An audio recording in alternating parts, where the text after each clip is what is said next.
pelas suas ações. Então cada um vai receber o que mereceu. Frei, isso é ameaça? A Bíblia está cheia de ameaça. Porque o que é o Carmelo? Interessante, o Carmelo é aquele que vive atrás das grades. Primeiro, quero me consolidar com você que está perguntando, com a sua mamãe. E primeira coisa, não é Frei Gilson que vai dizer quem foi ou quem não foi para o inferno. Então, entender que uma vida de pecado é uma vida de infelicidade. Lembra que a gente leu a definição de pecado? O pecado é um ato contra a verdade, é um ato que não pode te trazer felicidade. Vilela, você nasceu para a verdade, você não nasceu para mentira. Entendeu? Agora, qualquer pecado pode te satisfazer, mas vai acabar. Vai acabar. Agora, e outra, você tem que entender uma coisa. O pecado, ele traz prazer carnal e não traz prazer espiritual. A única coisa que pode te trazer alegria espiritual é Cristo. Só que, para fazer o que Cristo manda, agora já que a tua carne ficou corrompida, você vai ter que renunciar aos prazeres da carne. E o mundo entende isso, a renúncia aos prazeres da carne, como algo negativo. Você está cerceando a minha liberdade, você está colocando moralidade, você está colocando regras. Não. É que você tem que entender que tudo você pode, mas nem tudo te convém. E nem tudo vai te fazer feliz. Você pode fazer o que você quiser, mas nem tudo vai te fazer feliz. Esse assunto é bom, Vilela. E deveria levar as pessoas a entenderem o que elas estão fazendo das suas vidas. Abra sua Bíblia em Efésios. A gente já foi nesse texto, mas agora você vai ler outro. Efésios, página 1500. Efésios capítulo 2, versículo 10. Efésios capítulo 2, versículo 10. O que está escrito aí? Para que você foi criado, Vilela? Somos obra sua, criados em Jesus Cristo para as boas ações, que Deus de antemão preparou para que nós as praticássemos. Olha que bonito. Somos obra sua, criados em Jesus Cristo para ações boas. Você não foi criado para fazer a coisa errada. Você pode fazer a coisa errada? Você pode, mas você não foi criado para isso. Depois, que Deus de antemão preparou para que nós as praticássemos. Deus quer que você pratique obras boas. Agora, Vilela, eu preciso ler esse texto com você. 2 Coríntios, capítulo 5. Então, 1484. 1484. 1484.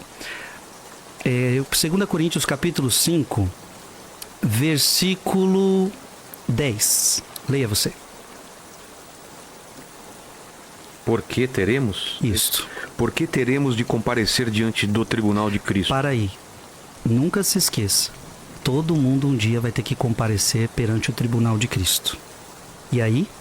Ali cada um receberá o que mereceu. Cada um receberá o quê? O que mereceu. O que você mereceu, você vai receber. Leia. Conforme o bem ou o mal que tiver feito enquanto estava no corpo. Conforme o bem ou o mal que fizerem enquanto estavam no corpo. Então você vai receber. E aí, Vilela, quem é que determina o que é o bem e o que é mal? Lembra lá de Gênesis? É Deus. E Deus determinou várias práticas como ruins, várias práticas como más e várias práticas como boas. Se você praticar obras boas, você vai receber o merecimento de obras boas. Se você praticar obras más, você vai receber o merecimento de obras más. Com essa palavra a gente entende que Deus não colocará ninguém no inferno. É a própria pessoa que fez a sua escolha de ir para o inferno ou não. Então Deus veio só para salvar, como nós já lemos, e não para condenar. Vilela, a santidade é a melhor proposta de vida que nós temos.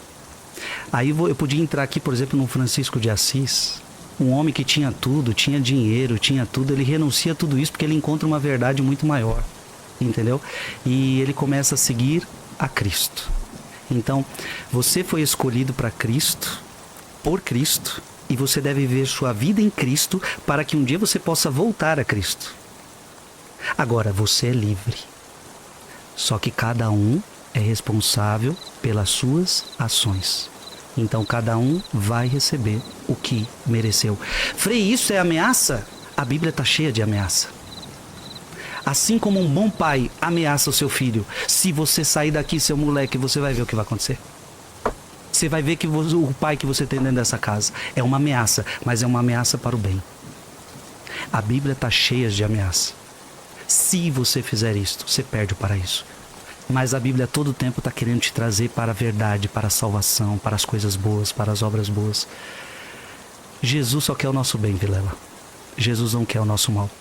Interessante, no mundo de hoje, e preste atenção no que vai acontecer, através dos desenhos, através dos filmes, através de tudo, o diabo vai começar a ser pintado como se fosse o bonzinho, e Deus vai ser pintado como se fosse o Deus mau.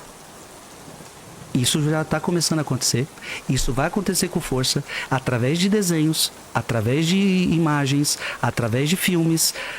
Vai mexer na consciência das pessoas. O diabo é bom, o diabo quer o seu bem. Ei, que grande mentira é essa?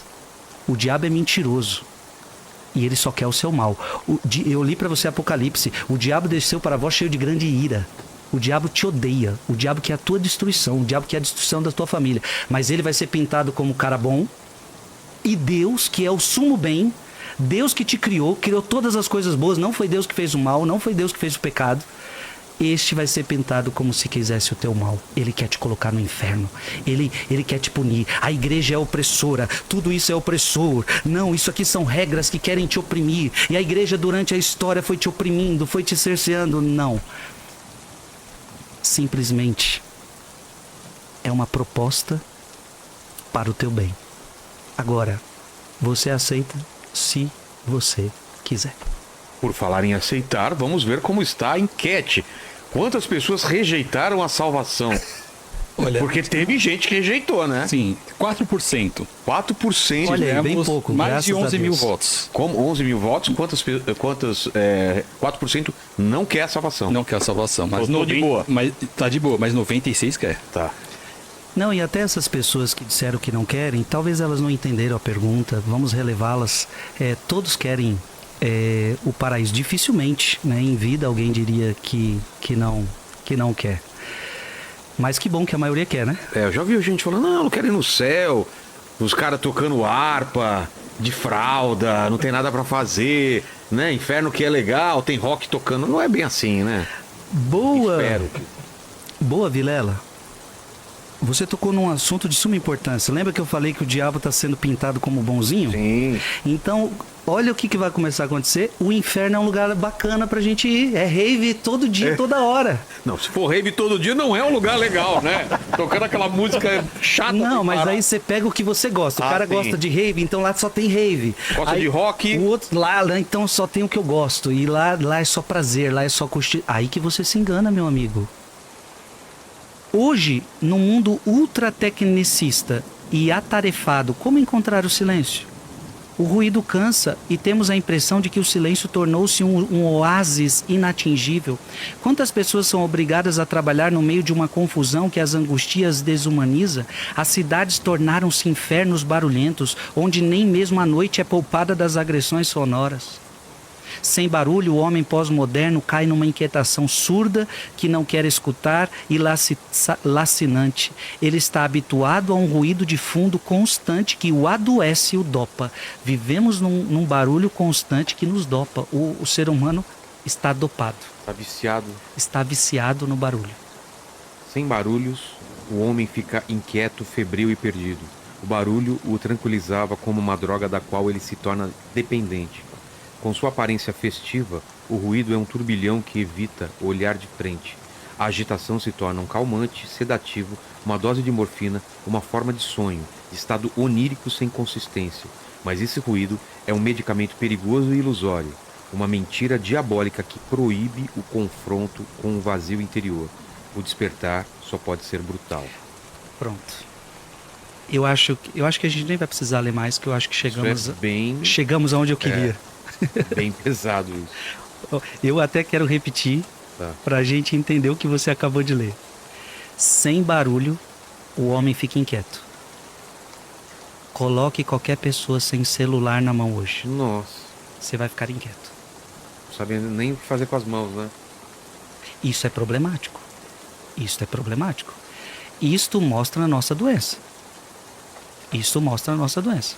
Eu vejo no avião, quando tá O sem avião- sinal, a galera desesperada de não ter o que fazer e... Não, e quando falta luz, É, e quando falta um aplicativo que dê todo mundo fica desesperado, um WhatsApp que É verdade. para, uma Nossa, o que rede que eu vou social. O que que eu vou antes era assim. Antigamente não tinha. Você lembra dessa época? Sim. O telefone era fixo, né? Sim, sim. Dizem que quando o telefone era fixo a gente era mais livre, né? Vilela, o ser humano ficar inquieto sem o barulho, isso mostra a doença que o ser humano vive. Veja, o cardeal fala, ele fica febril e perdido, parece que tá com febre, todo doente. O barulho o tranquiliza como uma droga da qual ele se torna dependente. Então veja, toda essa agitação do mundo atual virou uma droga para o ser humano. O ser humano agora é dependente de celular, o ser humano agora é dependente de televisão, o ser humano agora é dependente de estar escutando alguma coisa, o ser humano agora é dependente de Wi-Fi. Você pode ver, todo lugar que qualquer pessoa chega hoje, a primeira pergunta é o quê? Qual é a senha do Wi-Fi? Qual é a senha do Wi-Fi? Porque eu preciso me conectar à minha droga. Claro, gente, pelo amor de Deus, eu não estou falando que a gente não precisa, a gente precisa trabalhar, todo mundo precisa. Eu também chego assim, num lugar, querendo saber o Wi-Fi, porque eu preciso Pra muito. chega no paraíso e... Cadê o Wi-Fi? Aqui tem Wi-Fi? Pois é. Então, é uma droga a qual o ser humano hoje está dependente. Veja, com sua aparência festiva, o ruído é um turbilhão que evita olhar de frente. Na verdade, você está fugindo de alguma coisa. Sim. A agitação se torna um calmante, um sedativo, uma dose de morfina, uma forma de sonho, de estado onírico, sem consistência. E, gente, já está provado aí pela ciência do que, por exemplo, um celular causa no cérebro, que é como se fosse uma droga. Esses rios já está provado, tem vários estudos. Eu achei impressionante. Países como a Austrália já estão estudando, não sei se foi aprovado, se vai ser, se não vai ser, mas estão estudando a possibilidade de não dar celular para as crianças até os 16 anos. O quê? País de primeiro mundo. O tamanho do estrago que faz no cérebro. O tamanho de estrago que faz no cérebro das crianças, é uma droga. Crianças estão ficando dependentes. E veja, tudo isso vai nos colocando para fora de nós mesmos. Quando você fica muito para fora de você mesmo, você não encontra a tua verdadeira essência, que é as perguntas que você me fez no começo, Vilela. Qual é a minha verdadeira essência? Qual é o plano de Deus para mim? Como que você vai saber qual é a tua essência? Qual é o plano de Deus para você se você vive fora de você? E o algoritmo, ele te mostra alguma coisa feita exatamente para você ter mais desejo de ficar mais tempo ali. Exato. E é o mesmo processo do vício, né? É te dar uma sensação de que nada é suficiente, aí você quer mais, mais. E o algoritmo mostra o seu vazio. É. Porque você que gosta de futebol, ele vai mostrar o futebol. Você que gosta de pornografia, ele vai jogar pornografia. Ele vai mostrar que esse é o seu vazio, que não te preenche. E aí você vai precisar de doses cada vez maiores e a sensação de saciedade é cada vez menor, né? É como Exato, droga. Exato. Você via um pouquinho e ficava satisfeito. Aí você precisa ver 2 vezes mais e não fica tão satisfeito. Exato. Aí Droga. De mais, é mais, droga. mais. Mas eu queria destacar que tudo isso você foge de você mesmo. Aqui que está o segredo. O relato que eu trouxe de Adão e Eva, eu creio que ele é muito importante. Adão e Eva estavam totalmente em Deus. Com o pecado, eles se separam de Deus, porque é isso que o pecado causa, uma ruptura com Deus. Ouvi teus passos no jardim, fiquei com medo e me escondi. E ele foi se esconder aonde? Atrás de uma moita. Hoje a nossa moita é o celular. Mas eu não imagino que ele fosse burro o suficiente para achar que ele podia se esconder de Deus. O que significa isso? Sim. Isso é muito interessante. Não é um escondimento físico. É porque Deus estava em todo lugar. Sim, sim, sim. Não é atrás do arbusto que eu falo, nossa, onde está? Não, não tem como. Veja que quando Deus pergunta onde está Adão, É, não é onde está fisicamente, porque Deus sabe onde todo mundo está. claro. Ele está em todo lugar. Era o coração dele? Onde que você está que eu não te encontro mais em mim? Ah, tá. Você não está mais em mim. Eu percebi que você saiu de mim. Você saiu da sua essência. Eu sou a tua vida, eu sou a tua felicidade, eu sou o teu Deus, eu sou o teu Criador. Você é uma criatura. Você pode ser Deus, mas somente por participação, não por natureza. Ou seja, você pode participar da minha divindade, mas você não pode se tornar um outro Deus. Porque Deus não pode criar um outro Deus. Que foi a malícia da serpente. Se você comer deste fruto, você se tornará como Deus. É. Não, mas isso é impossível. Então, o ser humano, ele foge de Deus. E aí, nesse jardim do Éden, revela a gente. Ou seja, fugimos de Deus e saímos da nossa verdadeira essência. Por isso que tudo que nós estamos conversando aqui é o quê?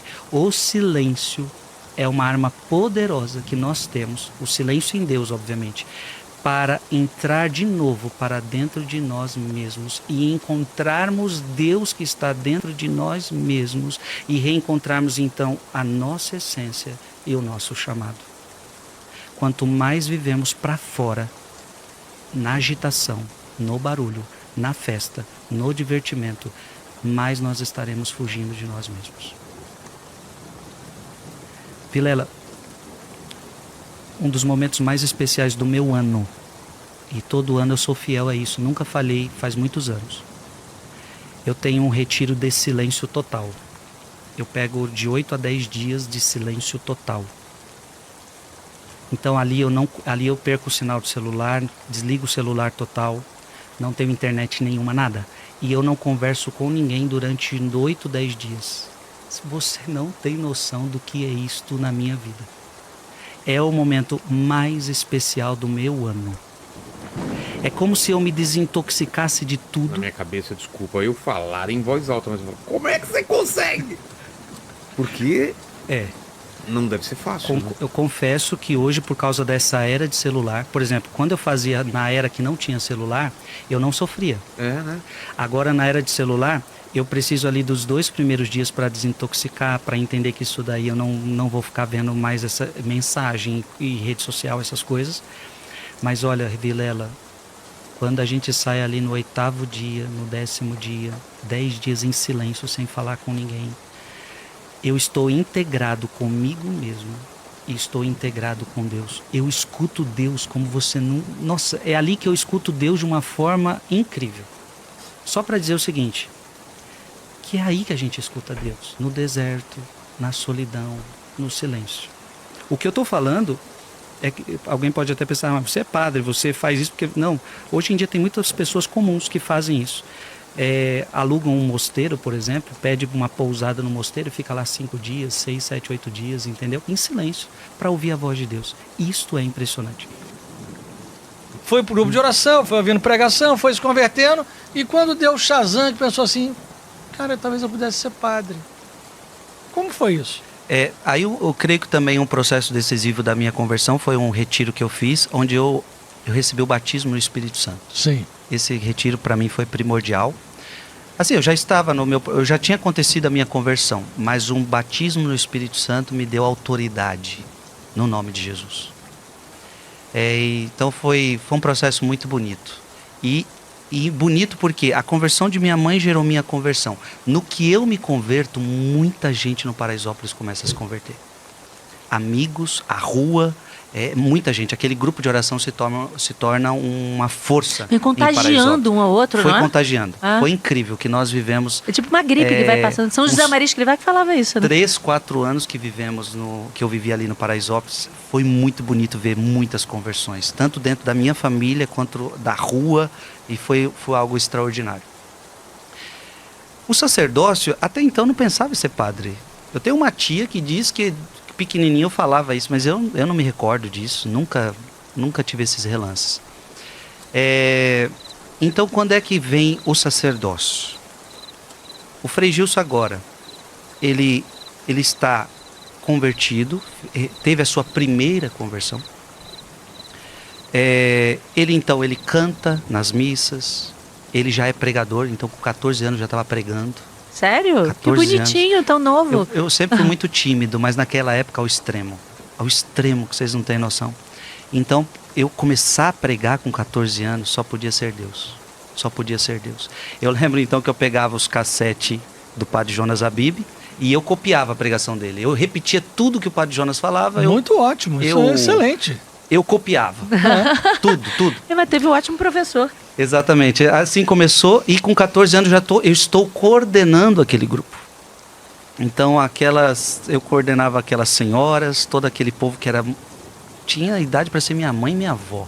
E com 14 anos eu já estava liderando aquele grupo. Depois, com o sacerdote da época, ele me colocou como responsável da renovação carismática católica. Então foi um grande movimento. Fazíamos no Paraisópolis, naquela época era muita coisa. Evento para 3.000 pessoas ali em Paraisópolis, uma coisa bem bonita. E aí chegou o quê? Tudo aquilo que eu fazia para Deus, com muito amor, com uma conversão recente, não me satisfazia. Eu sentia que era pouco para mim. Parece que me faltava algo. Parece que não era suficiente. E eu atribuo, falei isso até em outros podcasts, eu conversando com uma tia minha, que era do grupo de oração, a Patrícia, uma tia muito querida minha, e eu disse para ela assim, na frente da garagem do grupo de oração, eu não sei por que Deus não me chama para ser padre. Porque se Ele me chamasse, eu iria. Eu disse assim para ela. Eu não sei se eu já estava sentindo algo, ou não sei se Deus falou assim, é? Então vem. Então vem. Tá chamado. Então vem, Pronto. chamou aí. Eu não sei. Eu sei que a partir dali eu comecei a sentir que o sacerdócio era o meu lugar. Então eu, com muita adoração santíssima, era uma época que eu fazia 2, 3 horas de adoração. Então nas adorações, nas missas, Deus foi Você passou a ser um jovem diferenciado. Sim. Porque eu não, um jovem que prega com 14 anos, está à frente de grupo de oração, faz sempre 2 horas de adoração. Não, o jovem não Sim, faz. Kenny, eu isso. passei por um processo de conversão assim, tão bonito, que aquele jovem rebelde desapareceu. Então eu comecei a ir para as missas todos os domingos, aliás, todos os dias. Eu comecei a ir para a missa desde os meus 14 anos, todos os dias. Que desejava, né? Não era uma obrigação mais, No era um desejo. Paraisópolis, tínhamos uma única paróquia, hoje são 2 lá, mas na minha época era uma única paróquia, então eu assumia muitas responsabilidades de missas, de coisas na paróquia, mas também tínhamos perto de nós assim, para chegar lá andando, eu gastava de 30 a 40 minutos. E eu fazia esse caminho quase todos os dias para ir no mosteiro de São Bento, com os beneditinos, que inclusive eram eles que cuidavam da nossa paróquia. Então eu saía 4 e pouca da manhã, porque a missa lá era 5 da manhã ou 5 e meia, eu não lembro. E eu ia para participar da missa dos monges, que era de 30 minutos a missa. E eu ficava na oração com eles, na oração silenciosa.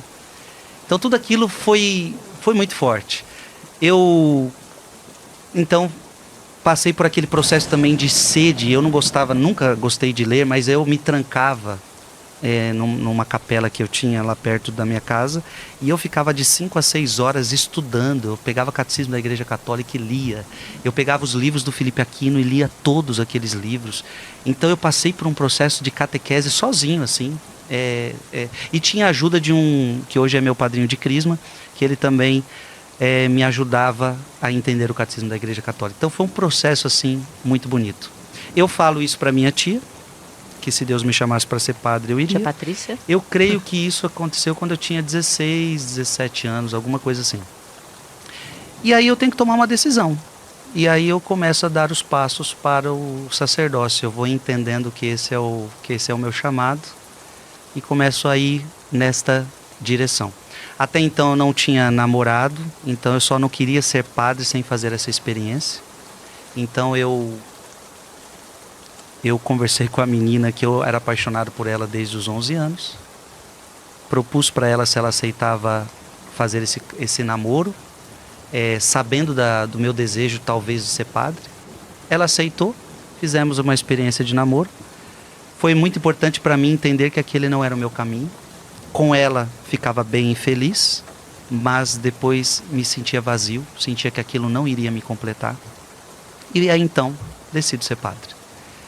Convicto, sempre eu fui muito decidido, então só era mais uma decisão na minha vida. Eu era um grande líder no Paraisópolis nessa época.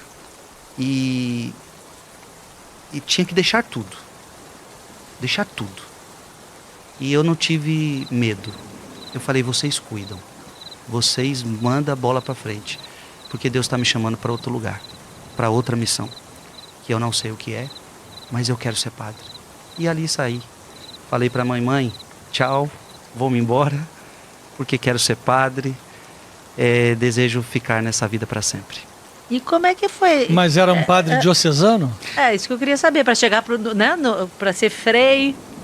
Não, Como é que foi? eu começo quase entrando na Canção Nova. Porque nesse processo eu também tive um contato com o padre Edmilson da Canção Nova. E o padre Edmilson me leva para a Canção Nova. Então eu começo a fazer um caminho com a Canção Nova, já tenho 5 encontros, estou quase com o pé lá dentro. E deu alguma coisa em mim que eu disse, padre Edmilson, não é aqui o meu lugar. Não é aqui o meu lugar. E foi então que um padre que me acompanhava saiu para procurar uma ordem para mim. Mas eu queria uma ordem. Não, eu não queria, eu não sabia o que eu queria. Ah, tá. Ok. Eu só sabia que não era Canção Nova. Nessa que ele vai procurar uma ordem, ele encontrou minha fundadora, Madre Maria José do Espírito Santo. E ele voltou dizendo, encontrei uma religiosa que vive a vida a sério, que leva a vida a sério. Eu quero que você vá lá conhecer. Nessa eu já tinha mandado carta para uma outra congregação, já tinha data marcada de fazer a visita. E eu achava que essa outra congregação já era o lugar que eu ia ficar. Porque eu falei, deve ser isto. E por respeito a ele, eu fui conhecer os Carmelitas Mensageiros do Espírito Santo, que é o meu instituto. Tinha 2 anos só de fundação, 2 aninhos só, tudo novinhos, freis, aprendendo o que era a vida religiosa. Mas quando eu cheguei, foi amor à primeira vista. Eu não tive dúvidas de que ali era o meu lugar. Não sei o que aconteceu. Eu não tive dúvidas. Mas a fundadora era uma mulher. Uma mulher. Até hoje está vivíssima. A Madre Maria José do Espírito Santo. É porque tem as meninas e os meninos, né? Ela fundou, a minha amada fundadora foi 24 anos monja de clausura. Ela, depois de uma comunhão eucarística, ela ouve uma voz humana.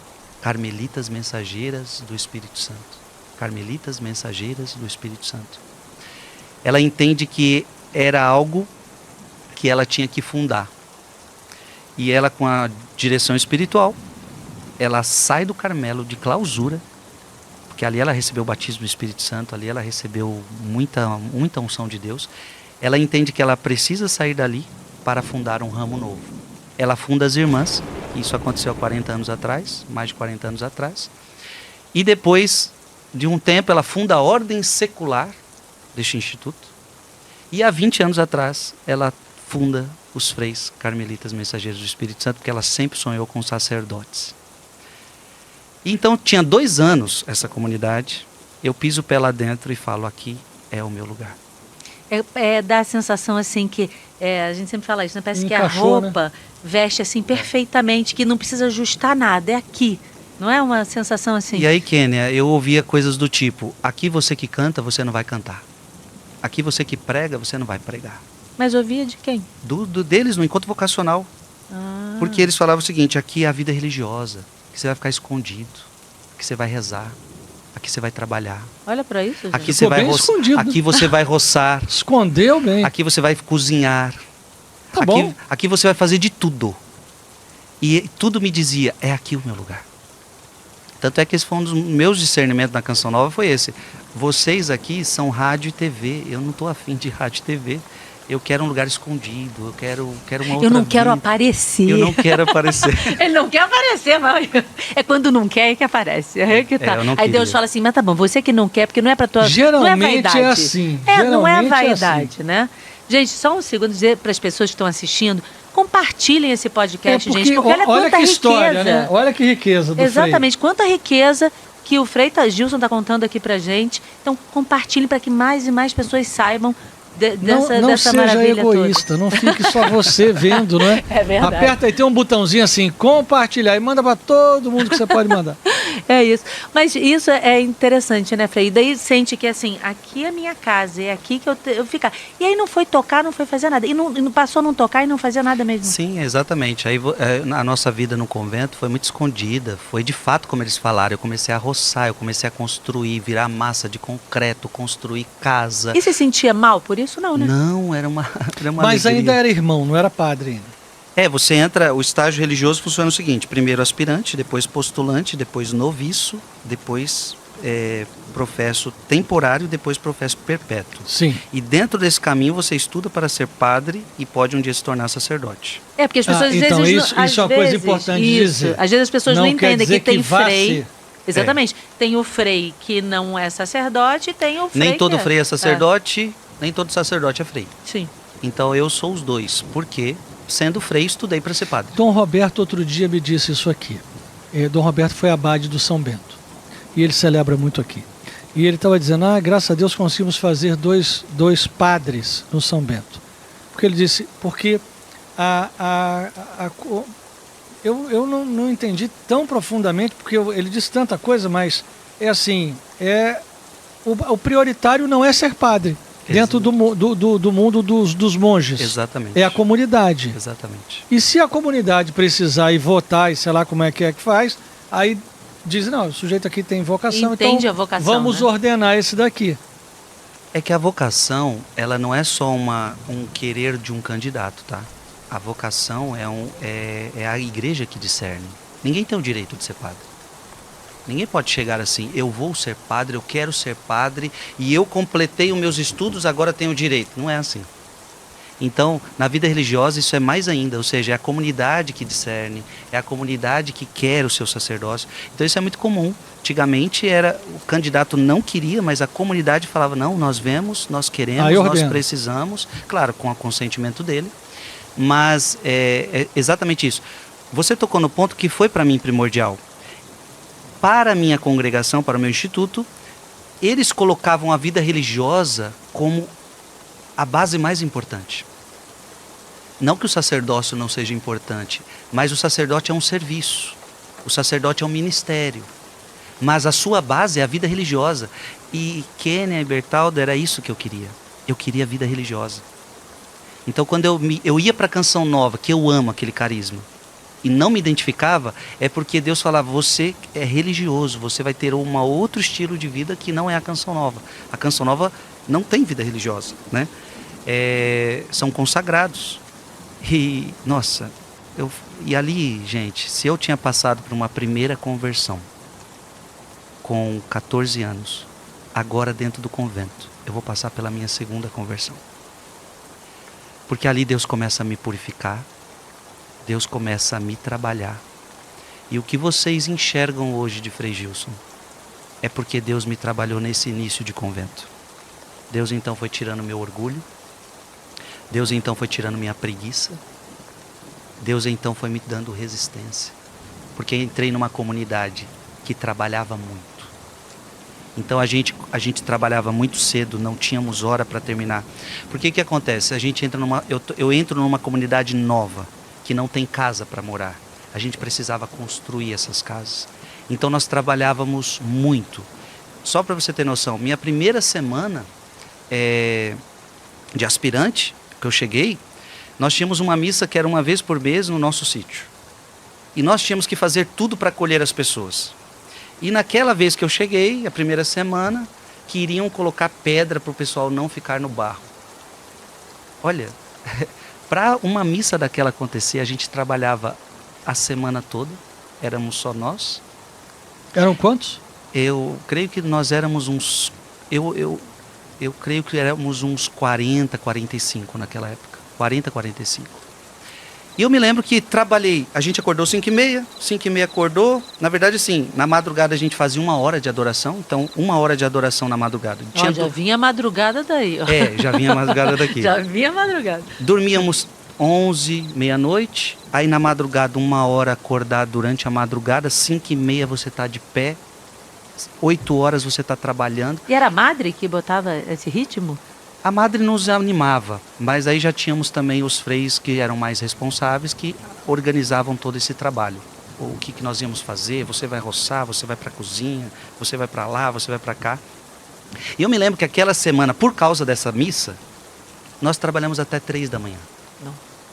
Colocando pedra. Mas eu estava animado, né? Porque é a primeira semana que você está no convento. Mas também, essa primeira semana desanimar, saiu, né? Não tem jeito. Aí, beleza. E eu falando sempre assim comigo, deve ser porque deve ser uma coisa acidental isso daqui. Só de vez em quando. De vez em quando. De vez em sempre. E não era de vez em quando, né? Não era de vez em quando. Eu entrei num período muito que tinha que trabalhar muito mesmo. E aí, 3 horas a gente acabou o serviço. Falei, 3 da não, manhã. mas eu saí com orgulho. Falei, não, terminamos. Glória a Deus. Agora o superior vai falar para nós tomarmos um banho. Dormimos até mais tarde, porque se a gente acorda às 5h30, como a gente está dormindo às 3, Acordar às 8. acorda às 8, alguma coisa assim. Para descansar um pouquinho. Para descansar um pouquinho. Aí naquele dia o superior, gente, nós não atingimos a meta. Então vocês vão descansar, são 3 da manhã. Vocês vão descansar. Não precisam tomar banho, porque 5h30 a gente está tudo de pé de novo e a gente já vai começar a trabalhar. Então é só um descanso rápido e a gente já volta. Falei, não, eu não estou entendendo uma coisa dessa. Eu não acredito nisso, não vou tomar um banho, não vou. Naquela primeira semana. Mas assim, era opcional não tomar o banho ou ele dizendo, não, a gente não precisa de banho e vai deitar? Não, a situação pedia aquilo. Ele estava sendo prático. Não tinha por que tomar banho, porque era um descanso. sujar de novo. Era só um descanso Pra sujar mesmo. de Era um novo. descanso de 2 horinhas, de peão, assim. Sabe aquele descanso de peão? Sei, deita já no saco de cimento. Exatamente. Não tem por que você se botar perfume, aquela coisa toda. Não adianta isso. Não adianta. Só que assim, isso pra mim, eu tô contando só a pontinha do iceberg desse tempo. Isso pra mim foi mexendo em muita coisa dentro de mim. Porque eu nunca tinha feito trabalho manual, eu nunca tinha feito trabalho de pedreiro, nunca tinha feito um trabalho que exigisse força física. Em casa eu dava aula de violão, ganhava meu dinheirinho assim, eu dava aula de violão e ganhava meu dinheiro. É assim que eu vivia antes de entrar no convento, então eu não tinha um serviço pesado. E no convento foi somente serviço pesado naqueles inícios. Então, roçar, capinar, construir, tirar aquele barranco, e era debaixo de sol, debaixo de chuva, e aquilo foi me purificando. O trabalho braçal, né, quando a pessoa está trabalhando, ela entra num processo mesmo. A minha mãe que sempre fala assim, você já viu um gari chateado? Eu já vi minha mãe falando isso. Eu falei, não tem gari chateado. Você viu o gari lá varrendo? Porque ele está entretido naquilo, aquilo vai indo, aquilo... Então, o trabalho braçal, ainda mais para um frei, que tem toda a parte religiosa por trás, Deus vai falando e Deus vai falando. Por isso é o caminho de Santiago de Compostela. A pessoa vai andando, vai ouvindo. É nesse trabalho, né? Kénia, como é que Deus vai enquanto formando. você trabalhava, enquanto você roçava, você ia se deparando com seus monstros dentro de você, com seus medos, com as suas angústias, com as suas... Então, enquanto a gente ia para o trabalho, era um trabalho que nós, humanamente, a gente não queria fazer. Eu digo humanamente no sentido que a minha carne não queria aquilo. Quer ficar roçando, quer botar pedra, quer... Não debaixo quer. de um sol, por horas e horas, é cansativo, é puxado. A minha carne queria outra coisa. Só que o convento te forçava a disciplina, te forçava ao trabalho. E eu não estou falando aqui de nada de trabalho escravo, eu não estou falando nada aqui de trabalho que nos humilhava. Era o período que a gente viveu. Eu cheguei numa época fundacional. Aquilo era importante. E aquilo deu resistência para os primeiros. Então eu faço parte dos primeiros. Eu fui a 4ª turma que entrou. Aquilo criou raiz. Muito. E aquilo fez com que crescesse árvore para alguém um dia ter sombra. Exatamente. É isso que faz. O início da fundação. Ali a gente trabalhava muito. Só que bonito era, a gente mesmo trabalhando muito, e não tinha hora para parar o trabalho, Então nós não tínhamos uma vida como a regra de um convento exige, tal hora tem que parar para rezar, tal. Só que é interessante, mesmo assim nós não desfazíamos de nenhum momento de oração. Então o que acontecia? Todo mundo com todo mundo com a sua roupa de trabalho, de pedreiro mesmo, E aí pegávamos... Não era o hábito. Não, porque a gente tinha que trabalhar com roupa de pedreiro, porque era mexer com cimento mesmo, mexia E com queima, né? O barranco, cimento queima, tudo. mexia com tudo. E aí nós pegávamos o breviário, rezávamos na natureza mesmo. Se nós estivéssemos dentro de uma vala, porque estamos lá no rio Capinando, já levava as liturgias para lá, rezava, e adoração constante acontecendo, uns trabalhando, outros na capela, e sempre ia fazendo esse revezamento. Então assim, foi um período incrível. Foi a minha segunda conversão. 2, 3 anos ali, vivendo isso. Aí com o tempo, depois de 2, 3 anos, aí os freis viram que eu tocava e começaram a me levar para os grupos de oração para acompanhar os freis. Eu comecei a voltar a tocar um violão fora, coisas do tipo. Eles viram que eu tinha um dom de tocar, de cantar e começaram a me levar. Nesse processo todo eu também começo a estudar. Então... é lindo nossos inícios, é muita história, é muita bonito, coisa, né? mas é só para dizer que este período me santificou muito, me converteu muito. A primeira coisa, quando eu cheguei no convento e o nosso superior, primeiro superior, Padre Sandro, que hoje já faleceu, eu nunca esqueço da homilia dele. Ele teve câncer nas cordas vocais, então ele não falava. Para ele falar, ele usava um aparelhinho. E ele falava, ele foi monge da Cartucha por 17 anos. E teve que sair por causa dessa doença. Então ele foi o nosso primeiro superior, um santo homem, que nos ensinou muitas coisas. E a primeira homilia dele para nós, assim, eu e mais 10, na minha turma foi 10. E ele falava assim, sabe por que vocês estão aqui? Porque vocês não prestam. Porque vocês não prestam. E repetiu 3 vezes. Porque vocês não prestam. Aquela homilia foi muito importante para mim, porque Deus já falava no meu coração, Gilson, você não está aqui porque você é o mais importante. Você não está aqui porque você é o melhor da sua paróquia. Você não está aqui porque você era o melhor de Paraisópolis. Você está aqui porque você não presta. Aliás, vamos abrir a Bíblia? Eu vou ler uma passagem.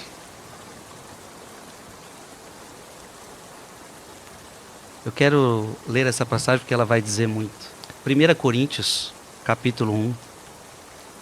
Quem está em casa, pega a sua Bíblia. 1 Coríntios, Capítulo 1, capítulo 1, versículo 27.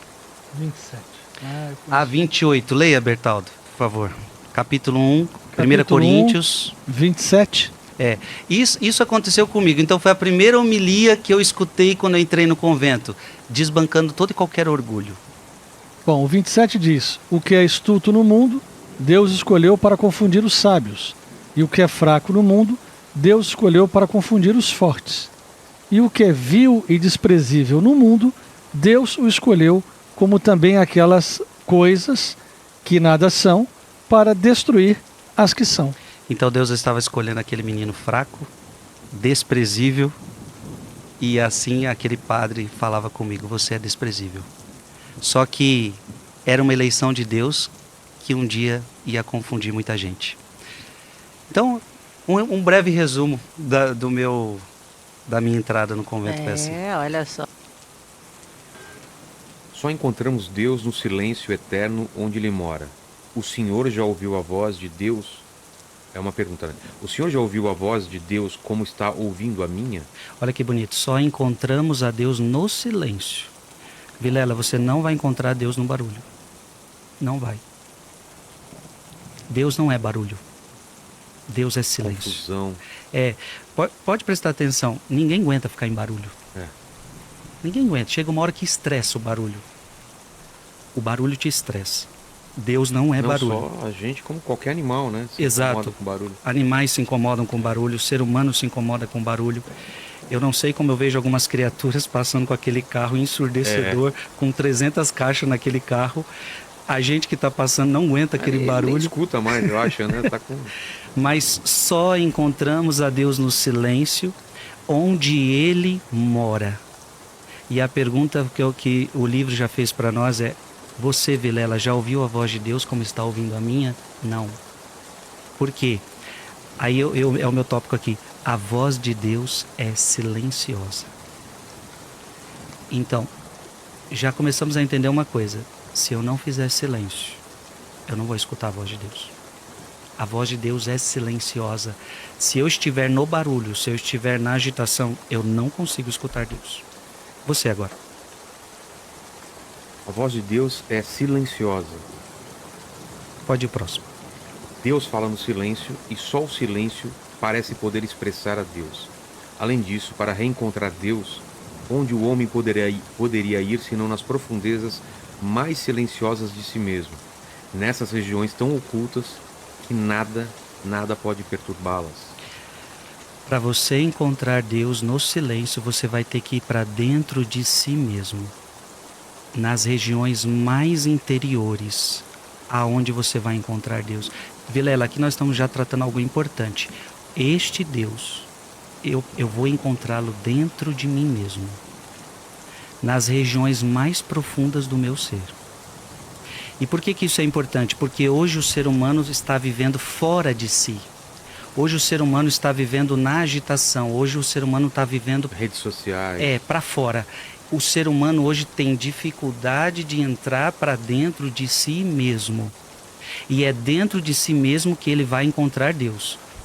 Santo Agostinho, um dos maiores célebres do mundo, ele disse o seguinte: eu te busquei tanto tempo fora, mas você estava dentro, o Senhor estava dentro. Santo Agostinho, eu te procurei tanto fora, mas depois de muito tempo eu descobri que você estava dentro de mim. Tem muita gente, né, que vai atrás de lugares santos, procissões, e esquece de primeiro procurar dentro de si, A né? presença de Deus dentro de você, ela é impressionante. Tanto é que a própria palavra de Deus vai dizer: acaso não sabeis que vós sois templo de Deus, que o Espírito Santo mora dentro de você? É sobre isso que o cardeal Sará já está falando. Eu preciso encontrar Deus que está dentro de mim, e só aí que eu vou conseguir encontrá-lo. Então, ou seja, Vilela, quem não estiver disposto a entrar dentro de si, nunca vai ouvir Deus. Agora eu leio o tópico. Deus está em silêncio, e este silêncio divino habita o homem. Você? Posso perguntar sobre? Pode. Isso? Deus está em silêncio. O que significa isso? Veja, Ele Deus... está sempre em silêncio? Ele se mantém numa sintonia? Veja, Vilela, Deus, ele é silêncio, mas Deus também é palavra. Nunca podemos esquecer disso. Verbo, né? O verbo se fez carne e habitou entre nós. Então, ou seja, nós não podemos entender o silêncio de Deus como alguém quieto, calado, que não fala nada. Quando a gente fala de silêncio, é algo muito maior que isso. É alguém que está... Por exemplo, se eu falo que eu estou em silêncio, o Vilela está em silêncio, eu estou falando que você está em sintonia com você mesmo, você está em sintonia com Deus. Ou seja, você está em paz. Entende? Então, quando a gente fala em silêncio, eu não estou falando de simplesmente boca fechada. Aliás, é bom já começar dizendo que nem todo silêncio é bom. Como assim? Por exemplo, quando você briga com uma pessoa, agora você não quer mais falar com ela. Esse silêncio não é bom. Entende? Então, ou seja... Tem silêncio de apatia, tem silêncio de indiferença, que é o pior, eu acho. Tem silêncio de mentira, tem aquele silêncio que eu estou armando uma cilada para você. Tem o silêncio que eu estou arquitetando um plano para destruir a sua vida. Entende? Então, ou seja, nem todo silêncio é bom, nem todo silêncio é divino. Mas este silêncio, Deus está em silêncio, ou seja, é nele que você encontra paz, é nele que você vai descobrir, é nele que você vai ouvir a verdade, é nele que você vai ouvir a palavra, é somente nele que você vai encontrar a sua essência. Entende? Entendi. Em Deus, estamos inseparavelmente ligados ao silêncio. Se não cultivamos esse silêncio como encontrar a Deus, o homem gosta de viajar, criar, fazer grandes descobertas, mas permanece fora de si mesmo, longe de Deus que está silenciosamente em sua alma.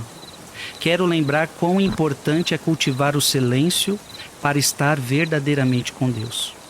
Mediante a Sagrada Escritura, ouvida e ruminada em silêncio, as graças divinas se derramam sobre o homem. Se o silêncio não habita o homem, E se a solidão não é o estado em que ele se deixa moldar, a criatura está privada de Deus. Não há lugar no mundo onde Deus está mais presente que no coração humano. O coração é realmente a morada de Deus, o templo do silêncio. Olha que bonito, o coração humano é a morada de Deus, o templo do silêncio. Nenhum profeta jamais reencontrou com Deus sem se retirar na solidão e no silêncio. Moisés, Elias e João Batista reencontraram Deus no imenso silêncio do deserto. No entanto, antes mesmo do deserto, da solidão e do silêncio, Deus já está presente no homem. O verdadeiro deserto está dentro de nós, em nossa alma. A solidão é o melhor estado para ouvir o silêncio de Deus. Eu queria falar sobre o deserto, né? O deserto, ele sempre está em momentos cruciais na Bíblia. Sempre que alguém tem que tomar uma decisão ou está passando por algum momento de dúvida, ele se recolhe ao deserto. É por conta também de você Sim. sair da confusão e... Exato. Todo profeta, quando ele queria escutar a voz de Deus, ele tinha que partir para o deserto. Se você estiver na agitação, se você estiver no tumulto, se você estiver fora de si mesmo, você não vai conseguir encontrar Deus. Então, onde que você vai encontrar Deus? Somente no silêncio e no deserto. Fora da agitação e fora do barulho. Eu acho que isso tem que ficar bem claro. Se aqui tivesse um barulho, eu não poderia escutar você. Não é possível haver diálogo se há agitação, se há barulho. Então eu só posso escutar o Vilela se estiver silêncio. Então, o deserto é o lugar onde eu preciso ir para escutar a voz de Deus. Então, Vilela, vai ter momentos na sua vida que Deus quer que a sua vida se torne um deserto. Deus muitas vezes quer que você vá para o deserto para você escutar a voz de Deus. Esse deserto nem sempre é físico, né? Não é um lugar. Não. Não é um estado físico, mas é um estado de alma, onde você se predispõe a buscar a Deus, a entrar no... tipo assim, é como se fosse aquilo que Jesus falou: quando fores orar, fecha a porta do teu quarto e ora ao teu Pai que está em segredo. Então, se você não entender isto, você não vai ouvir Deus. Fecha a porta do teu quarto sozinho e ora. Então é como se, pensa, sua casa está cheia de gente, então é um momento de você ficar sozinho com Deus, é um momento de você escutar Deus, é o momento do deserto. A Bíblia inteira nós vamos ver homens que vão ao deserto para ouvir a voz de Deus. É uma pergunta muito difícil, né? Primeiro quero me consolidar com você que está perguntando, com a sua mamãe, né? Com a sua mamãe. E primeira coisa, não é Frei Gilson que vai dizer quem foi ou quem não foi para o inferno. Ninguém poderá dizer quem foi e quem não foi para o inferno. Obviamente que alguns casos têm muitas evidências. A própria Bíblia diz que Judas é o filho da perdição. E portanto, a igreja fala muito dos outros apóstolos, mas de Judas é o filho da perdição. É preciso entender que para a pessoa, aí eu vou querer ler Catecismo da Igreja Católica, o que faz uma pessoa ir para o inferno? Então é isso que eu quero agora meditar com vocês. Vamos abrir o Catecismo, Guto, no parágrafo 1033. Como é importante ter um catecismo em casa, né, Frei? Sim, esse livro aqui todo católico tem que ter. O que não tem que criar vergonha na cara. Deixar de comprar umas bolachas e comprar ele. 1033. Ô Guto, porque essa pergunta que essa minha amiga fez, ela é muito séria. Minha mamãe está no inferno? Vamos entender quem vai para o inferno. Mas mesmo depois que eu ler tudo isso, não saberíamos ainda se essa mamãe foi para o inferno ou não. Ok? Não podemos estar unidos a Deus se não fizermos livremente a opção de amá-lo. Você tem que amar a Deus livremente. Não podemos, porém, amar a Deus se pecamos gravemente contra Ele. Se você peca gravemente, então você não ama Deus. E o aborto é um pecado grave, é um pecado mortal. Contra nosso próximo ou contra nós mesmos. Então veja, é um pecado mortal. O aborto é um pecado contra si mesmo, mas também é um pecado contra aquela outra pessoa que está no ventre dessa mãe. Quem não ama permanece em morte. Olha que forte essa palavra que é de 1 João 3, né? Quem não ama permanece na morte. Todo aquele que odeia seu irmão é um homicida. E sabeis que nenhum homicida tem a vida eterna permanecendo nele. Então isso é a Bíblia que está determinando. Isso. Nenhum homicida terá a vida eterna. Então, é forte essa palavra. Então é a pergunta dessa filha. Minha mãe que fez isso. Segue. Nosso Senhor nos adverte de que seremos separados dele, se deixarmos de ir ao encontro das necessidades graves dos pobres e dos pequenos que são seus irmãos. Morrer em pecado mortal sem ter se arrependido. Aqui, Guto, já chegamos na resposta. Morrer em pecado mortal sem ter se arrependido. Então, o que todo mundo tem que entender é o seguinte: pecado todo mundo tem. Pecado mortal é um pecado grave. Eu tenho consciência de que isso é pecado. E mesmo assim eu faço. Então eu não sei, eu não consigo responder essa pergunta. Porque eu não sei se essa mãe sabia que era um pecado grave. Eu não sei se essa mãe tinha consciência disso. Entendeu? Então, eu estou aproveitando a pergunta para dar uma catequese sobre o inferno, quem vai para o inferno. Mas, filha, eu não vou te responder essa pergunta, não tenho como lhe responder. Agora, quem é que vai para o inferno? Continua, Guto. Morrer em pecado mortal. Sem ter se arrependido dele, sem acolher o amor misericordioso de Deus, significa ficar separado do Todo-Poderoso para sempre, por nossa própria opção livre. Então, olha, você morreu em pecado mortal. Então, veja, você morreu, mas sem se arrepender. Então, o que é o pecado mortal? Eu sei que é errado, mesmo assim eu faço e não quero me arrepender. Sim. Então, você tomou a decisão. Então, só vai para o inferno essas pessoas que morreram sem arrependimento. Eu estou no erro, eu sei que eu estou errado, mas mesmo assim eu não me arrependo. Sim. Eu estou convicto. Então, você está escolhendo o inferno. Por isso, Guto, Deus não manda ninguém para o inferno. Abra sua Bíblia em João, capítulo 3, Evangelho de São João, capítulo 3, versículo 16. Veja se essa palavra, Deus quer alguém no inferno.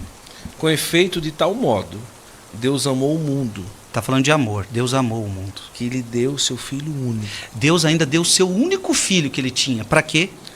Para que todo o que nele crê não pereça, mas tenha vida eterna. Deus deu o Filho dele para que você não pereça, mas para que você vá para o céu.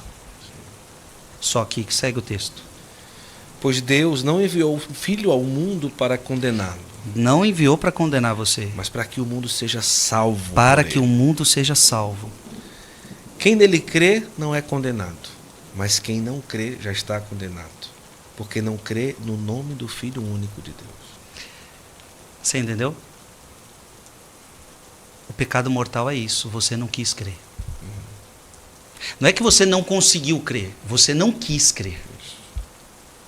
A verdade foi revelada, você sabe da verdade, você conhece a verdade, você sabe que está no erro, mas você não quis, você escolheu. Então, essa mamãe que ela está perguntando, eu não sei se passou por todo este processo, mas segue o texto, Guto. Ora, este é o julgamento. Este é o julgamento. A luz veio ao mundo, mas os homens amaram mais as trevas do que a luz. Está aí. A luz veio, mas pois as suas obras eram más. Você preferiu as trevas? Segue o texto. Pois as suas obras eram más. Portanto, todo aquele que faz o mal odeia a luz e não vem para a luz, para que as suas obras não sejam reprovadas. Mas aquele que pratica a verdade vem para a luz. Torne-se assim claro que as suas obras são feitas em Deus. Voltamos ao catecismo. a este estado de autoexclusão definitiva da comunhão com Deus e com os bem-aventurados se designa com a palavra inferno. Então veja, o inferno é o local da própria pessoa que fez sua escolha. Estado de autoexclusão. Autoexclusão, não foi Deus que te excluiu, foi você que se excluiu. Porque Deus te chamou, Deus te apresentou a luz, mas você preferiu as trevas. Você sabia que você estava no pecado, mas você não se arrependeu. E onde que você tem que se arrepender? Em vida. Se você não se arrepender em vida, você morreu cravando uma decisão. Eu não te amo, Deus. Eu escolho o pecado. Eu escolho o demônio. Como assim? O pecado é escolher o demônio? Abra a sua Bíblia. Em 1 João. Em 1 João, capítulo 3, versículo 8. Quando você escolhe o pecado, Guto, olha quem você escolheu. Tem um acessório. Sim. 3:8. 1 João 3:8. O que está escrito aí? Aquele que peca é do demônio. Aquele que peca é de quem? Do demônio. É do demônio. Porque o demônio peca desde o princípio. Eis porque o Filho de Deus se manifestou para destruir as obras do demônio. Deus veio ao mundo para destruir as obras do demônio. Mas se você quiser ficar no pecado, Guto, você é do demônio. Porque você quis. Ah, mas eu não quis pecar. Não, então fica tranquilo. Você não quis pecar, você foi fraco, você não resistiu, você caiu na tentação. Você se arrepende, Guto. Você diz, meu Deus, perdão, você é católico, você busca o confessionário, busca o sacerdote e você peça perdão deste pecado que você fez. E o que é pedir perdão? Deus, eu cometi esse crime, eu cometi esse pecado, eu adulterei, eu roubei, eu menti, eu fofoquei. Eu não quero mais fazer, eu quero te amar. Você vai sair do confessionário, o padre vai dizer aquilo que a gente já falou, eu te absolvo dos teus pecados. Pronto. Não há um só pecado que Deus não perdoe. Agora há o pecado que Deus não perdoa, que é o pecado que a pessoa não quer o perdão. Isso. Que é o pecado contra o Espírito Santo. Já que você está nesse texto, lê 1 João, capítulo 1, versículo 8. 1 João, capítulo 1, versículo 8. Se dizemos que não temos pecado, enganamos-nos a nós mesmos. E a verdade não está em nós. Todos nós temos pecado, Frei Gilson tem pecado. Eu preciso me confessar todo mês, Guto. Ontem eu me confessei. Gente, ontem eu me confessei. Tive que chamar um padre e falar, padre, esses são os meus pecados. E eu sabia que falando para o padre eu estava diante de Jesus. Eu tenho pecados. E quem disser que não tem, está mentindo. Mas, ó o bonito, versículo 9. Se reconhecemos os nossos pecados, se você reconhecer os seus pecados, Deus aí está, fiel e justo para nos perdoar. Olha isso, Guto. Se você pecou, você adulterou, você traiu, você roubou, você cometeu aquelas obras da carne e tudo, aí você fala, Deus me perdoa. Mas veja, perdão é não querer fazer de novo. Isso. O que acontece? Deus é fiel e justo para nos perdoar os pecados, para nos purificar de toda iniquidade. Se pensamos não ter pecado, nós o declaramos mentiroso e a sua palavra não está em nós. Isso aqui é maravilhoso. Então, respondendo à pergunta da minha amiga, o pecado do aborto é um pecado muito sério, mas não cabe a mim e nem a você saber onde essa pessoa está. Por quê, Guto? Nós não sabemos se ela se arrependeu ou não. Essa pessoa, antes de morrer, pode ter se arrependido e ninguém viu. E isso a salvou. Como aquele ladrão na cruz que se arrependeu no último minuto. Alguns santos contam essa história, né? De um homem que se suicidou, um homem muito mau, e se jogou da ponte. E muita gente achava que estava no inferno. Só que o pessoal esqueceu que a queda dele, naquele pouco tempo de queda, ele pediu perdão a Deus. Sincero. E Deus o perdoou. Se é sincero, Deus te perdoa. Então nunca poderemos dizer quem está no céu. Sim. Ou melhor, quem está no céu, sim. A igreja consegue afirmar isto. Nós não conseguiremos dizer quem está no inferno, principalmente os nossos familiares. Claro, muitas coisas são indícios fortes, mas como é que é? a gente vai descobrir e ter essa consciência. Então fique em paz, minha querida, e eu convido você a rezar sempre pela alma da sua mamãe, já que você não sabe onde ela está, reze por ela. Como é que foi? O senhor foi, como é que se diz, sendo convidado, ou você foi indo? Como é que você descobriu que você era um missionário? Porque, na verdade, para mim, o senhor é um missionário. Sim, sim. É um dom, né? É um missionário. A minha comunidade, ela já tem isso no seu próprio carisma. Eu sou carmelita, mensageiro do Espírito Santo. Nós temos, se você for ler a minha regra de vida, está isso no nosso DNA. A gente é missionário. Uhum. Então vamos pensados para isso. Porque o que é o Carmelo? Interessante, o Carmelo é aquele que vive atrás das grades. Se você pega lá a época de Santa Teresinha, Reclusos. São João da Cruz, eles eram reclusos, não saíam muito. E o nosso carisma é justamente o sair. A gente vai rezar, até tem uma definição do nosso carisma que é contemplar para evangelizar. Ou seja, rezamos, mas com o intuito de sair para fora e evangelizar. Então, a missionariedade é própria do meu carisma, é própria do meu instituto. E quando é que eu entendi isso? Foi um processo natural. Por quê? Interessante. Já ouviram falar da Canção Nova? Sim, claro, Sim, ali em sim. Lençóis Paulistas, isso? Cachoeira Paulista. Cachoeira Paulista. É, não Lençóis. Eu Lençóis estava... do Bauru. Aliás, você me perguntou se eu tinha conhecido outra comunidade. Eu tinha a Exatamente. Canção Nova. Tá. Eu estava para entrar na Canção Nova. Quando você conheceu... Quando eu conheci o desejo Carmelita. de ser padre, eu falei... Aí um padre que estava me ajudando me levou para a Canção Nova. Tá. O que acontece? Quando eles começam a falar que o trabalho deles é essencialmente carisma, televisão e rádio, aí eu falei, não é aqui meu lugar. Porque eu não quero televisão e nem rádio. Eu quero uma coisa mais escondida. Tá. Então, o meu discernimento para sair de lá foi esse. TV e rádio não é minha cara, não quero, eu quero algo mais escondido. Quando eu chego nos carmelitas, interessante, lá eles começam a falar assim, aqui você que toca, você não vai tocar, aqui você vai capinar, aqui você vai rezar, aqui você vai fazer outras coisas. Aqui você que prega, mesma coisa, vai capinar, vai rezar, vai fazer outras coisas. E aquilo ardia o meu coração. Eu falei, é isto que eu quero. E aí o que aconteceu? Eu então decido entrar nos carmelitas para viver uma vida escondida. E aí, hoje o que eu sou, essa missionariedade toda, Deus me pegou sem eu nem perceber. Porque eu já tentei sair dessa realidade e acabei vindo para ela. Então o que aconteceu? Comecei num determinado período da minha vida a gravar algum vídeo no YouTube. E aí eu percebi que as pessoas começaram a me assistir. Então foi assim. Criei um canal no YouTube, na época que o YouTube não era conhecido. E ali o pessoal começou a me assistir. Você percebeu que a turma estava gostando. Aí eu falei, cara, estão me escutando? Por que não continuar falando e evangelizando?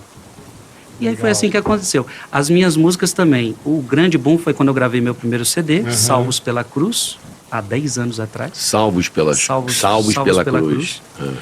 Aí o que acontece? Eu cantava músicas dentro do convento, músicas minhas, há muito tempo. A gente cantava aquelas músicas, as paróquias nossas cantavam, aquela coisa toda. E aí um padre, muito amigo meu, ele falava, por que você não grava? As músicas suas são tão bonitas. Tal. Aí eu dizia para ele, eu não quero ser um padre cantor. Por que não? Eu tinha... Ele não tá afim de pôr Armani, entendeu? O Armani? Não, deixa quieto. Eu achava que ser padre e fazer isso que eu faço hoje não daria para conciliar. Entendi. Eu achei que poderia atrapalhar. Eu ia casar as coisas. Exato. Tá. Então, eu não queria. Tanto é que meu primeiro CD eu não quero cantar. De 13 músicas eu canto uma só. É mesmo? Eu escolhi um amigo meu e falei, você vai cantar essas músicas, porque eu só quero que as músicas fiquem conhecidas, mas não quero cantar, não quero O senhor é compositor, na verdade. Gosta mais de compor. Só que depois eu entendi que eu precisava cantar. Hoje eu tenho cantado praticamente todas as músicas dos meus CDs. Mas no começo eu não entendia que Deus queria que eu, de fato, fizesse essa exposição. E para a maior glória dele, não para a minha glória. E foi assim que aconteceu. Aí esse primeiro CD foi um bom, aí as pessoas começaram a conhecer e assim foi. Mas que bom, né? coisa boa. Então, é legal saber Pô. da sua parte musical, porque eu acho que a música, eu Tem acho umas que fotos bonitas, você com um violão vermelho. Tem sim, umas fotos sim, bonitas. se tiver fotos aí dele, Rockstar é legal. Rockstar. Rockstar. Hein? Jesus Stars. Pronto. Rockstars. Então, assim, porque a música ela é muito importante. O senhor pega aí as igrejas batistas, evangélicas, cara, impressionante a qualidade dos artistas que ali Muito, tem. muito. E eu sinto na igreja católica, por ser católico, um déficit muito grande de você vai na cantoria das igrejas, você fica meio, meu Jesus amado, pai que é do ruim? céu. Não tem o mesmo, como é que eu posso dizer, a Batista, esses caras são impressionantes aqui. Aí você vai na católica, eu inclusive não queria falar, mas eu fiz um trabalho lá na igreja e dar uma melhorada na situação. Eu cheguei lá, gente, olha só que isso aqui tá difícil, aí vocês não vão colaborar muito com a presença da galera, porque isso aqui tá atrapalhando. Aí chamei os meninos lá e Dá uma olha, ligada aí, ó. ó, Chique, meu. beleza. Que acorde esse aí, pai? Isso é um Mi Lá. maior, Mi maior. Mi maior, Mizão maior aí, ó. E aí, eu acho que é muito importante, porque a música é impressionante, ela toca na alma, né? Exato, exato. Ela vai direto, A né? música abre o caminho para a palavra, né? É. Então eu percebi que para mim o mais importante é a palavra. Mas a música ela era um Ela é a caminho palavra. para abrir para Sim. a palavra, para abrir para o evangelho. Então para mim foi muito importante. Que legal. Então hoje eu caso a música com a pregação do evangelho. Mas isso é então- muito legal. Eu vou. Vira e mexe, eu vou pra Campos do Jordão e tem lá um convento beneditino Sim, das irmãs. Cara, o canto gregoriano é a coisa mais linda. é um negócio mais bonito que eu já vi na minha vida. Verdade. Toda verdade. vez que eu vou assistir. O canto Você gregoriano. não tá entendendo, cara. É a coisa Eu mais quando eu linda. rezo, eu gosto de colocar um canto gregoriano de Ah, fundo. que legal. É coisa Elas linda, ele te fazendo ao eleva, vivo né? ali é um negócio muito lindo. Mas Eleva. fica aqui registrado, Frei, que a igreja católica, ela poderia, Eu as paróquias... Melhorar. Eu tenho que dizer Na que aula. você está certíssimo. A Igreja Católica precisa melhorar, os músicos católicos precisam melhorar, Os cantores, os principalmente. cantores não estudam, Isso. muitos desafinados não estudam, notas erradas, aquela coisa toda, precisam melhorar. Tenho que bater palma para você e Boa. dizer, você está certo. Sim, pelo menos as igrejas que eu me deparo, Senhor, tu levaste nos Ao menos ser olhos afinado, ao menos ser afinado. a sorrir. Ao menos ser afinado, exatamente. ser afinado. Se tocar um violãozinho razoável, mas ser afinado, Se né? você é Eu falo, afinadinho, pô, já ajuda muito. Mas aí Bom. vai valer do pároco, né, do sacerdote, fala assim, quer tocar na igreja, filhinho? Estuda. Exato. Aí fazer um... Ah, mas deve ter igreja que não liga muito, né? Põe Eu o tio lá só pra... Mas tem que fazer o quê? Desafiar, Caramba, ó, que legal, desafiar a velho. molecada pra música. Porque, Ah, isso foi bem legal, foi lá em Olímpia. Que legal, cara. Olha Foi tanto lá em de Olímpia. gente. depois da galera curtir um beat park, foi E lá. é só você, o violão, ou tem uma banda? Tem uma banda, o meu ministério chama Som do Monte, e Som aí do tem Monte. uma banda que toca. Que legal, Bem legal. cara. Ah, então, mas assim, só pra gente encerrar, era só a bola. Porque o que acontece? Não, sim. Pô, muitas paróquias têm muitas crianças carentes que às vezes querem o instrumento e não têm condições. É uma oportunidade da igreja até de colocar, falar, olha, Fornecer. além do catecismo, a gente tem aula de música aqui. Mas fazer tipo uma escola, você para tocar na missa, você tem que melhorar ainda tanto, tem que estudar mais. E motivar a molecada, né?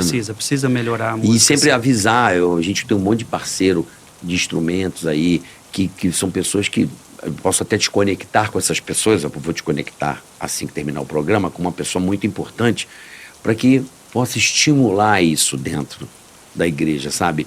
De, o aluno passou, estudou 2 anos, está tocando bem, está aqui o seu violão, sabe? Porque o cara... É merecedor. Sim, para melhorar, porque através do cântico, né, a gente consegue fazer uma celebração mais, né, bonita. Agora, não podemos nunca esquecer que música na igreja não é só técnica. É Música alma. na igreja é vida.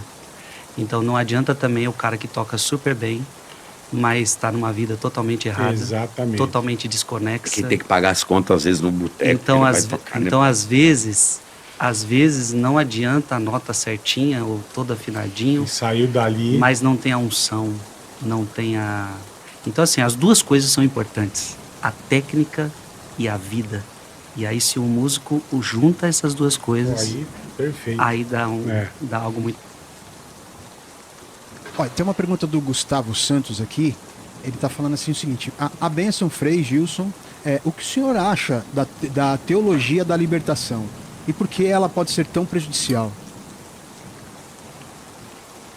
Veja bem, qualquer tentativa de politizar a palavra de Deus, ela é ruim. A política tem o seu papel. Colar ela numa ideologia. Né? Então, quando você quer politizar o evangelho, isso é péssimo. Então, eu não vou nem usar esse termo que usaram aí, mas qualquer tentativa de politizar as Sagradas Escrituras, ela vai ser destruidora. Porque ela é uma pessoa que está manipulando a palavra de Deus. A palavra de Deus não tem este intuito. A palavra de Deus não tem como intuito gerar um reino de Deus terreno e político. A palavra de Deus é um reino no céu, um reino na eternidade. Jesus deixa isso muito claro para Pilatos.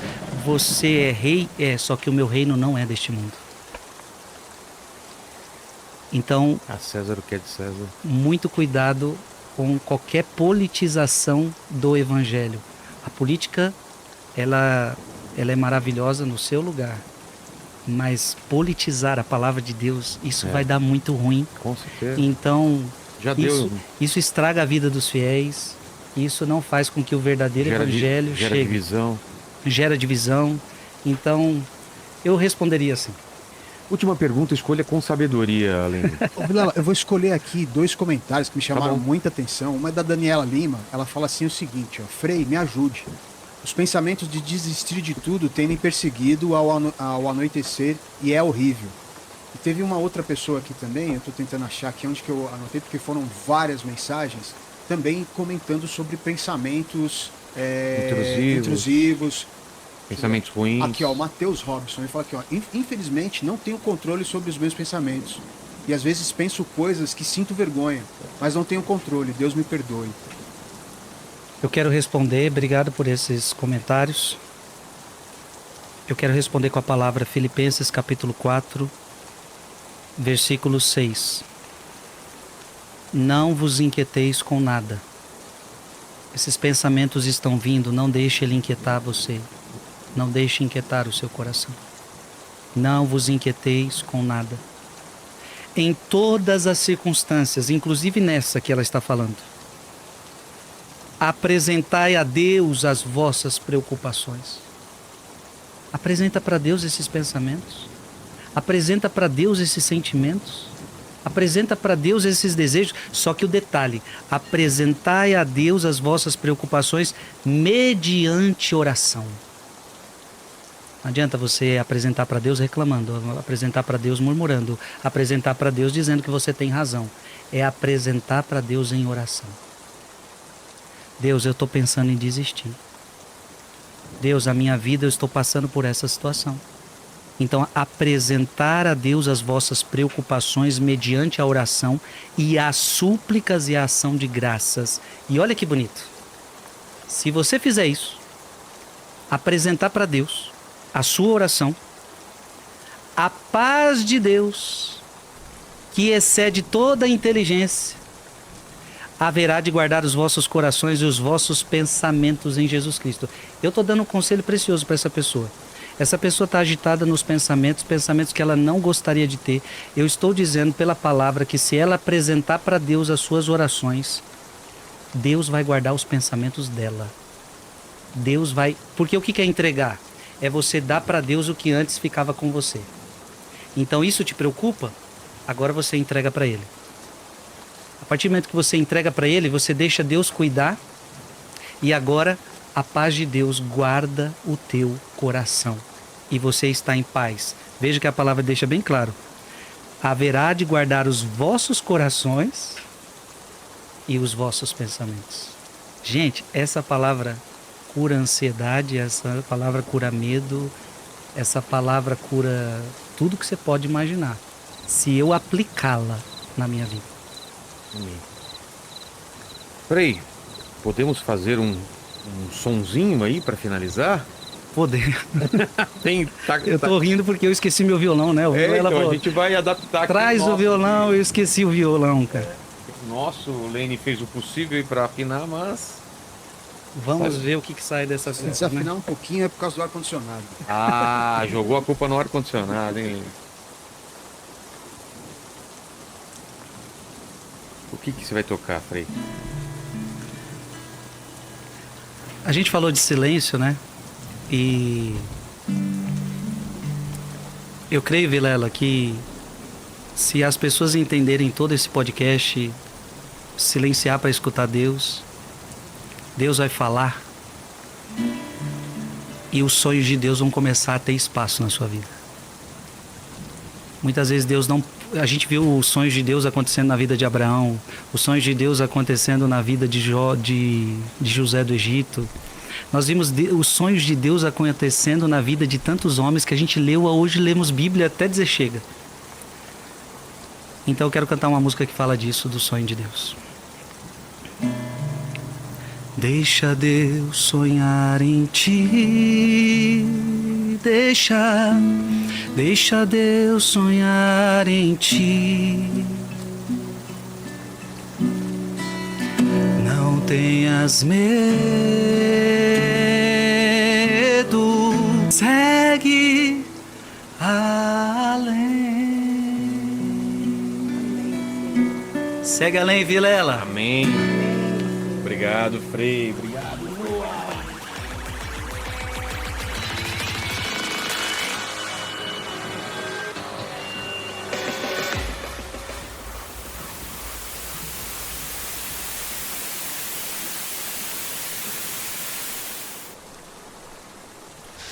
Olha só, Faz mais peraí. uma pergunta aí de quem Patrícia de mandou. Petrópolis. Patrícia de Petrópolis queria saber O o que quê? você falaria para Jesus se estivesse frente a frente com ele? Encontrou com Jesus assim e tal. Foi mais... Abriu a cegueira, o primeiro que olhou foi a luz do mundo, foi Jesus. Eu Foi sou a luz. Jesus. Apareceu Jesus e... Se fosse aqui na Terra, né? Não, aqui. Aqui nessa terra, eu me lembro daquela passagem, lembra-te de mim, lembra-te de mim. Quando chegares no teu reino. Ele já está lá, né? Lembra-te de mim. Lembra-te de mim, já tá bom. Lembra-te de mim. É a mesma coisa que eu dizer para Jesus, me salva. Eu acho que esse é o que eu preciso. Às vezes a gente pede tantas coisas para Deus e esquece de pedir o mais importante. Então tem gente que... O que você pediria para Deus? Aí ela vai pedir o carro, vai pedir a casa, vai pedir a saúde. Mas beleza, e se você tiver a casa, a saúde e não for pro céu? Adianta de nada. Adiantou alguma coisa? Não. Nada. Então assim, eu diria isso para Jesus, lembra-te de mim, me salva. Nossa Senhora sempre fala a respeito de pedir o Espírito Santo. Porque as pessoas não pedem os dons, e a partir dos dons elas têm tudo. Exatamente. Não interessa absolutamente nada material. As coisas materiais são coisas que nós precisamos. Eu preciso de um microfone, eu preciso de uma câmera, eu preciso de um prédio. Eu preciso disso para poder fazer essas coisas, mas não é o que importa. Não é o mais importante.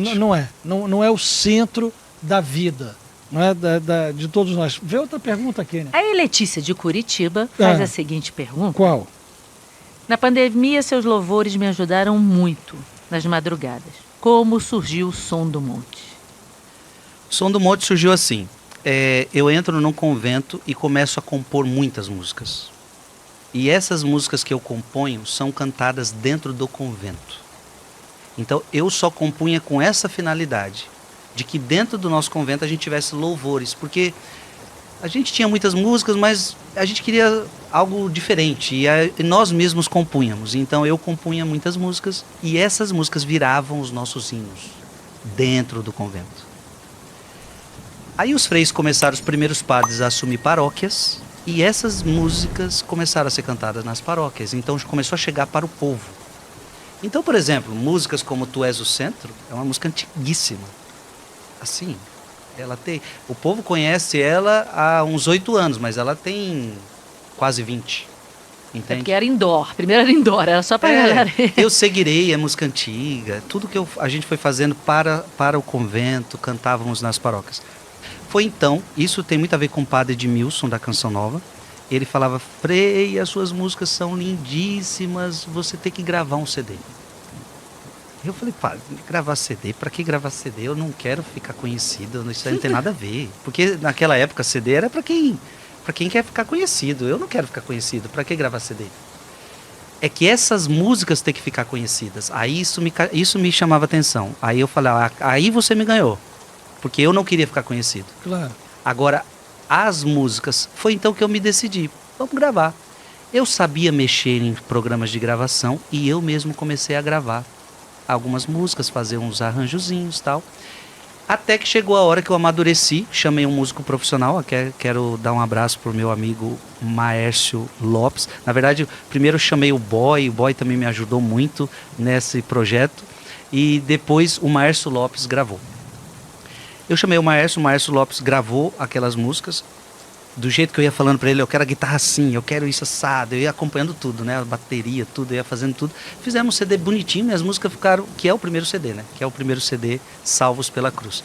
Gravei todo aquele primeiro CD em casa, bem caseiro, ia lá no meu convento, gravava e pronto, gravei o CD. E agora, o que eu faço com isso? Pensamos, vamos levar para Canção Nova, porque já que eu quero que as músicas fiquem conhecidas, que a Canção Nova agora vai ser, eu acho que ela vai conseguir fazer essa música ficar conhecida. E detalhe, é tão verdade que eu não queria ficar conhecido, que no primeiro CD, Salvos pela Cruz, eu não quero cantar. E por que eu não quero cantar? Porque eu não quero ser padre cantor. Eu não quero ficar conhecido. Então o que eu fiz? Eu conheci o Juninho Cassimiro, admirava-o e via nele um timbre de voz que eu gosto. Eu falei, eu vou chamar esse cara para cantar minhas músicas. E assim fiz. Sem muito conhecer Juninho, liguei para o Juninho Cassimiro, marquei uma reunião, fui na casa dele, já era freio, obviamente. Cheguei na casa dele e falei, é o seguinte, eu tenho um CD que eu estou fazendo, tem 13 músicas, e eu queria que você cantasse essas músicas. Eu não quero cantar, eu quero que você cante tudo. Com muito custo, me convenceram de eu cantar uma. E eu cantei Eu Seguirei, que é a que justamente também estourou muito. E o Juninho então cantou todas as músicas. Eu cantei Eu Seguirei. A minha amiga Daiane cantou mais umas 3 músicas, que é da banda Arcanjos, um abraço para ela. A irmã do Juninho ajudou, muita gente participou desse projeto. Pronto, chegamos na Canção Nova. Tá aqui um CDzinho. A ideia é, se vocês querem divulgar isso daí, para chegar nas pessoas. Eu lembro que eu falava assim para a Canção Nova, eu não preciso receber nada em troca disso, eu só quero que a música chegue, eu não estou preocupado com o financeiro, eu não estou preocupado com o dinheiro, eu não sei quanto que isso aí rende de dinheiro, mas não estou preocupado com isso. Eu só queria saber se vocês podem colocar na loja de vocês para divulgar. Tava o Padre Roger e o Padre Edmilson da Canção Nova comigo. E aí, o rapaz aprovou lá, o Davi aprovou, o CD foi aprovado, o CD começou a ser vendido e foi. Só um parênteses, que o Davi não é uma pessoa, né? É o departamento de áudio visual da Canção Nova, quem não conhece. Exatamente. E aí, Bertaldo, o CD estourou, chegou muito longe e começou a acontecer o que eu não imaginava. Porque a música chegou onde eu queria que ela chegasse. Queria também, né? Não, a música chegou onde a música eu queria que ela ficasse conhecida, e ela ficou. Então o CD muito vendido, o pessoal comprando, só que o pessoal queria descobrir quem fez aquelas músicas. Quem é o Frei que compôs? Quem que canta essa Eu Seguirei? E aí eu criei um e-mail, as pessoas começaram a mandar o e-mail, e aí começou minha dor de cabeça. E tem alguma música assim que seja assim, essa é aquela que eu mais gosto, ou é tudo filho, tudo igual? Eu sou de momento. Então, eu tenho várias músicas que eu amo. Eu amo todas as músicas que eu falo de céu, principalmente. Então, eu amo o céu, eu quero o céu, então eu gosto de compor sobre o céu. Então tem músicas que falam sobre o céu que eu gosto muito. Hoje a minha música do momento que eu mais gosto das que eu compus é a música Crescer na Intimidade. Então é uma música que revela muito do que eu quero hoje. E então é uma música muito especial para mim. E quem que deu esse nome, Som do Monte? Som do Monte fui eu, assim, que eu pensei? É um som que vem da montanha, eu sou da Ordem do Carmo, Monte Carmelo, aquela coisa toda. Então, monte tem a ver com Monte Carmelo. Então, um som, uma música que vem da intimidade, uma música que vem do alto, uma música que vem da montanha. Então, casou com o meu carisma. Então, a ideia de criar Som do Monte era a minha parte musical. Então, Frei Gilson é o meu nome. Só que quando eu coloco, hoje as minhas redes sociais são Frei Gilson / Som do Monte. era o nome, é o meu modo musical, ou seja, o ministério que eu vou ter, que os meninos vão tocar comigo, então nós vamos nos chamar Som do Monte. É o nome do ministério, é o nome do projeto, é o lado musical do Frei. Então, assim, E o Carmelo, como é que via isso, né, o Instituto? Como é que eles viam isso? Da música começar a estar atingindo tantas pessoas e estar fazendo todo esse sucesso, enfim. Então, assim, o meu convento demorou para compreender. Demorou porque ninguém imaginava que chegaria onde chegou. Então, foram vários estágios. Então, mas tudo com a licença deles. Então, tudo com a licença dos meus superiores. Posso gravar esse CDzinho? Pode. Pode levar na Canção Nova? Pode. Só que ninguém sabia onde ia chegar. Então, para eles foi sempre muito complicado. E o meu convento, os meus superiores, os frades, sempre se preocuparam com a vaidade. Então, sempre me aconselhavam. Olha, estamos percebendo que você está crescendo, você está ficando mais conhecido. E conhecido assim, 3 mil pessoas estão te assistindo, 10 mil pessoas agora estão te assistindo. E agora, quando vai 450 mil? Então, isso é agora, mas lá no começo sempre a preocupação deles sempre era essa, você não pode perder sua simplicidade. Aí eu sempre falava, gente, eu não tenho culpa do que está acontecendo. Eu sempre falava isso, eu não tenho culpa, não sou eu que estou fazendo isso acontecer. Agora, a pergunta que eu faço para vocês, o povo está me escutando, eu não queria estar nesse lugar. Eu não queria estar nessas câmeras, eu tenho vergonha de câmera, eu não sei nem falar em câmera. Mas se o povo está me escutando, vocês acham que eu devo me calar ou que eu devo falar? Não, você tem que continuar. Então eu também acho, porque eu tenho que aproveitar. Se eles estão me escutando, eu preciso então continuar falando. Como vão crer se não tiver quem pregue? Não. E aí, aquilo que eu não queria, lembrando o começo da história, Deus sempre não... Tanto é que, por exemplo, primeiro CD eu não canto. Segundo CD eu já canto umas músicas a mais. Terceiro CD eu vou entendendo que eu precisava assumir isso. Só para ter noção, os primeiros shows na Canção Nova, quem canta? Juninho. Vai ter show, você vai ter que cantar, porque você que gravou. Então as minhas músicas, os primeiros shows, é o Juninho que tem que cantar. Porque eu não entendi ainda o chamado. O primeiro DVD que eu ousei fazer, quem está cantando todas as músicas é o Juninho Casimiro. Porque eu não entendia que eu tinha que estar cantando. Porque na minha visão, eu tinha que ser padre e a música ia me atrapalhar o meu sacerdócio. Foi então que em determinado momento eu comecei a ver que a música, em hipótese alguma, atrapalhava o meu sacerdócio, que era somente uma ferramenta a mais que eu tinha e que Deus queria que eu usasse para abrir corações, para preparar corações. Tanto é que eu ouço muito isso. Eu comecei te conhecendo através de uma música e através da música eu cheguei à tua pregação. Então para mim isso é fantástico, porque Bertaldo, Kênia, o mais importante para mim não é a música. O mais importante para mim é a pregação da palavra. O que você gosta mais de fazer, Frei Gil? Você gosta mais de pregar. Se você falar, escolhe, você quer pregar ou você quer fazer um show? Prefiro pregar. Me leve na sua cidade para pregar. Milhões de vezes. Mas não tenho como negar que a música, ela foi aquela ponta de lança, como bem ensinou o Monsenhor Jonas Abib. E é através dela que muita gente conheceu o Frei Gilson e chegou até a palavra.